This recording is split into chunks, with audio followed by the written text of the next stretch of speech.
देश में जो गुलामी थी, एक तो अंग्रेजों की गुलामी थी और दूसरी इस देश में रहने वाले बड़े बड़े राजे रजवाड़ों की गुलामी थी, जिसको कहा जाता दोहरी गुलामी। अंग्रेजों के जो हिटलर थे, उनसे बाबा साहब ने सिफारिश करके कि इस देश में दोहरी गुलामी है, उसके लिए यहां पर एक साइमन कमीशन मंगाने का काम किया था। साइमन कमीशन किस लिए आया था, क्या काम था कि जो इस देश में आर्थिक रूप से, सामाजिक रूप से, राजनीतिक रूप से, शैक्षिक रूप से कमजोर लोग थे, उनका सर्वे डॉक्टर B.R. अम्बेडकर साहब ने साइमन कमीशन के द्वारा करवाने का काम किया था। लेकिन उस वक्त मेरे साथियों, जो तमाम लोग कहते हैं, हमारे पिछड़े समाज में अक्सर लोग चर्चा करते हैं कि बाबा साहब ने तो वो आरक्षण उस वक्त शिवकाश को दिया था, तो ये गलत बात है। उस वक्त बाबा साहब ने किसी जाति के लिए साइमन कमीशन की सिफारिश नहीं कराई थी। बाबा साहब ने कहा था कि इस देश में जितने लोग आर्थिक, सामाजिक, शैक्षिक और राजनीतिक रूप से कमजोर हैं, ये पिछड़े हैं, और जितने लोग हर तरह से आगे हैं, वो अगड़े हैं।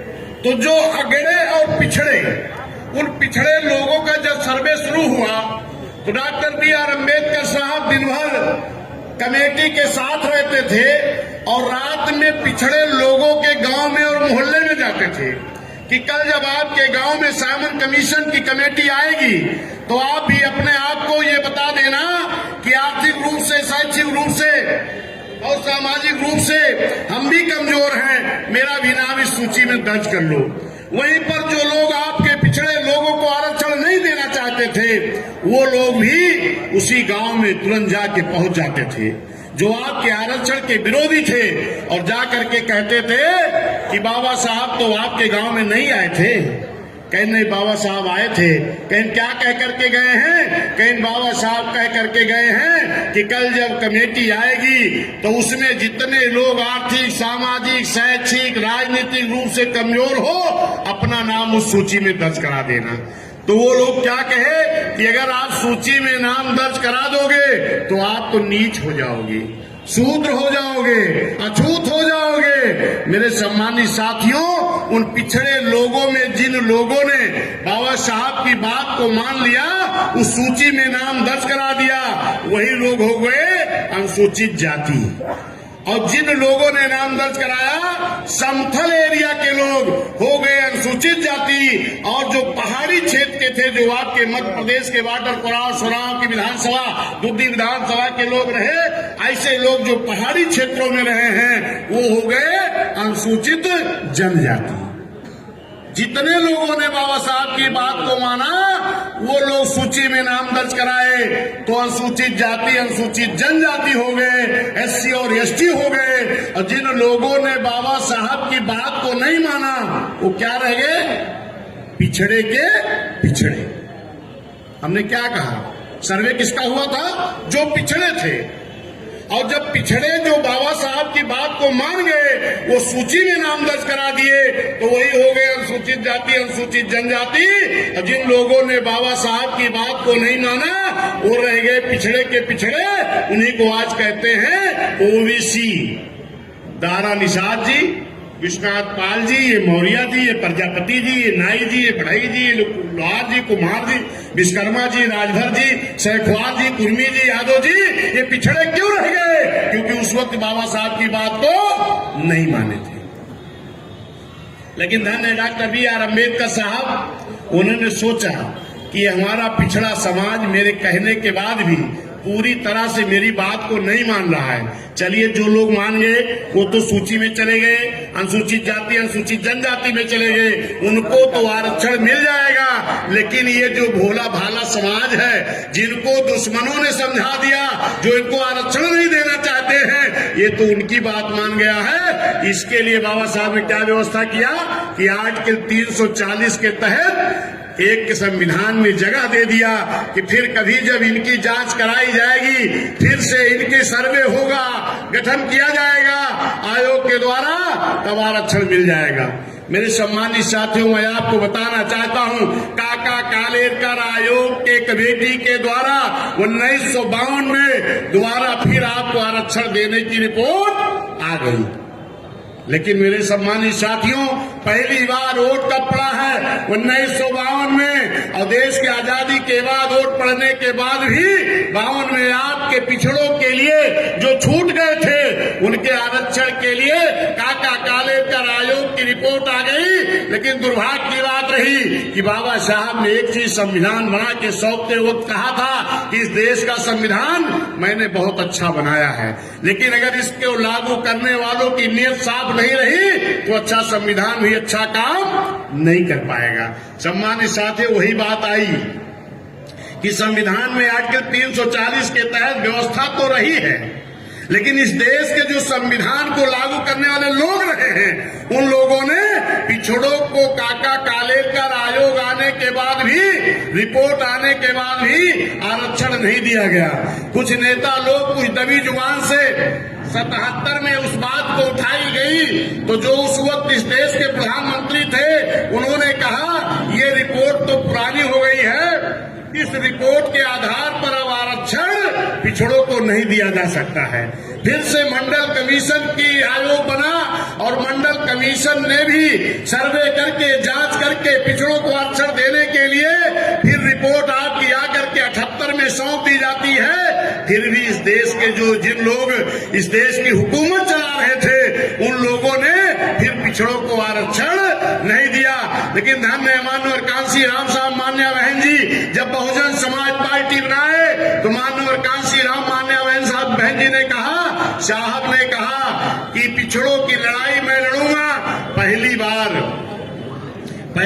जब बिजनौर से मान्या बहन जी सांसद हुई, आजमगढ़ से रामकृष्ण यादव जी हुए, पंजाब से हरभजन सिंह लाखा जी हुए, तब माननीय कांसी राम साहब ने बहन जी से कहा कि अब आप जाकर के पार्लियामेंट के अंदर पार्लियामेंट को नहीं चलने देंगी और मैं वोट क्लब बोर्ड पर बहुत बड़ी रैली करूंगा और ये बहुजन समाज पूरे देश में रोड पर आंदोलन करेगा और तब तक करता रहेगा कि जब तक मंडल कमीशन लागू करो, वरना कुर्सी खाली करो। क्या इसके पहले मैं आपसे एक सवाल कर रहा हूं कि देश की आजादी के बाद 1952 से वोट पड़ना शुरू हुआ।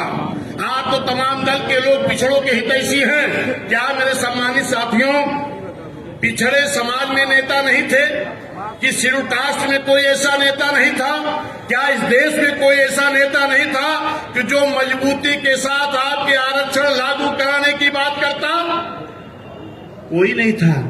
धन्य माननीय कांसी राम साहब मान्या बहन जी कि जब 89 में बहन जी सांसद हुई, पार्लियामेंट के अंदर बहन जी ने जब पार्लियामेंट रोकने का काम किया, माननीय साहब वोट क्लब बोर्ड पर रैली शुरू किए और पूरे बहुजन समाज के लोग जब आंदोलन शुरू किए और उसी आंदोलन में मेरे साथियों इसी गाजीपुर में शेड्यूल कास्ट समाज के हमारे पांच शेड्यूल कास्ट के बेटों को दिन दहाड़े गोलियों से भून दिया गया था, क्योंकि पिछड़ों के लिए मंडल कमीशन लागू कराने की बात के लिए लड़ाई लड़ रहे थे। ए मेरे सम्मानित साथियों, उस वक्त भी पूरा पिछड़ा समाज हमारा माननीय साहब और बहन जी के साथ नहीं खड़ा हुआ। लेकिन जब इस चीज को चौधरी देवीलाल चौटाला जी जो इस देश के उप प्रधानमंत्री थे, वो जाकर के माननीय कांसी राम साहब के पास पहुंचते हैं वोट क्लब बोर्ड पर और कहते हैं, माननीय कांसी राम साहब आपको बहुत बहुत धन्यवाद कि आप शेड्यूल कास्ट के समाज में जन्मे, इसके बाद आप पिछड़ों के लिए इतनी बड़ी लड़ाई लड़ रहे हो। माननीय साहब ने कहा आप तो ओबीसी समाज में पैदा हुए हो, आप मुझे धन्यवाद मत दो, आप मेरे साथ इस आंदोलन में खड़े हो जाओ, निश्चित है कि पिछड़ों का आरक्षण लागू हो जाएगा। तब चौधरी देवीलाल चौटाला जी ने कहा कि राजा बीपी सिंह जी जो हैं हमको प्रधानमंत्री पद से हटा देंगे। तब माननीय कांसी राम साहब ने कहा कि ताऊ जी आपको तो वैसे ही भी हटा देंगे, लेकिन अगर आप पिछड़ों की लड़ाई में मेरे साथ खड़े हो गए तो इस देश का मुस्लिम समाज, इस देश का पिछड़ा और इस देश के न्याय पसंद लोग, क्षत्रिय, ब्राह्मण, वैश्य यानी सर समाज के लोग आपको देश के कोई प्रधानमंत्री की कुर्सी पर भी बैठा सकते हैं। लेकिन इस बात को आप समझ जाओ, तब जब माननीय बीपी सिंह प्रधानमंत्री जी को इस बात का अंदाजा लगा कि लगता है कि चौधरी देवीलाल चौटाला जी भी वहां पहुंच गए हैं, माननीय कांसी राम साहब मान्य बहन जी इस बात पे अड़े हैं, तब उन्होंने आधा अधूरा आरक्षण मानने की तैयारी में लगे। तब यही जो भारतीय जनता पार्टी के लोग हैं, ये लोग उस वक्त बीपी सिंह सरकार को समर्थन दिए थे और तुरंत भाजपा के लोगों ने बीपी सिंह प्रधानमंत्री जी से कहा कि अगर आप पिछड़ों को आरक्षण दोगे तो मैं आपसे समर्थन वापस ले लूंगा। कौन कहा? यही भारतीय जनता पार्टी के लोग, जिनको हमारे पिछड़े समाज के लोग आज अपनी पार्टी मान करके बैठे हैं। बहुत बड़ा धोखा उनके साथ हुआ था और आज भी धोखा हो रहा है। मेरे सम्मानित साथियों, जब ये पिछड़े समाज के लोगों की जब बात आई सामने कि आरक्षण की बात के लिए, तब माननीय कांसी राम साहब से बीपी सिंह जी ने कहा कि जो भी शर्त रखना हो रख दो, लेकिन आप हमें अपने सांसदों का समर्थन दे दो, वरना मेरी सरकार गिर जाएगी।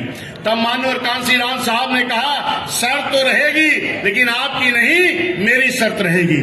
जिन्होंने इस देश का संविधान बनाया और उसके बाद भी आज तक इस देश में उनको भारत रत्न की उपाधि नहीं दी गई। नंबर 1 बाबा साहब को भारत रत्न की उपाधि दी जाए। दूसरे, बाबा साहब ने संविधान में आर्टिकल 340 के तहत व्यवस्था देने के बाद भी 90 और रिपोर्ट कब आई थी?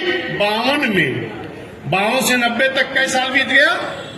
लगभग 38 साल। 38 सालों तक संविधान में व्यवस्था होने के बाद भी 52% बैकवर्ड को आरक्षण नहीं दिया गया। ये मंडल कमीशन लागू करके तुम्हें आरक्षण देना पड़ेगा। और दूसरी चीज, उस वक्त अडवाणी जी एक रथ यात्रा लेकर के निकले थे, उस पर माननीय कांसी राम साहब ने कहा इस देश में उन्माद नहीं फैलना चाहिए, इस देश में भाईचारा नहीं खत्म होना चाहिए, इस देश में भाईचारा पैदा होने के लिए उस रथ यात्रा को आपको रोकना पड़ेगा। तो बिहार में जनता दल की सरकार थी, जिसके मुख्यमंत्री लालू यादव जी थे। तुरंत उन्होंने वहां पर उस रथ यात्रा को रोकने का काम किया माननीय बीपी सिंह जी ने, और तुरंत बाबा साहब को भारत रत्न की उपाधि मिली और पिछड़ों को आधा अधूरा आरक्षण। आधा अधूरा आरक्षण मैं क्यों कह रहा हूं?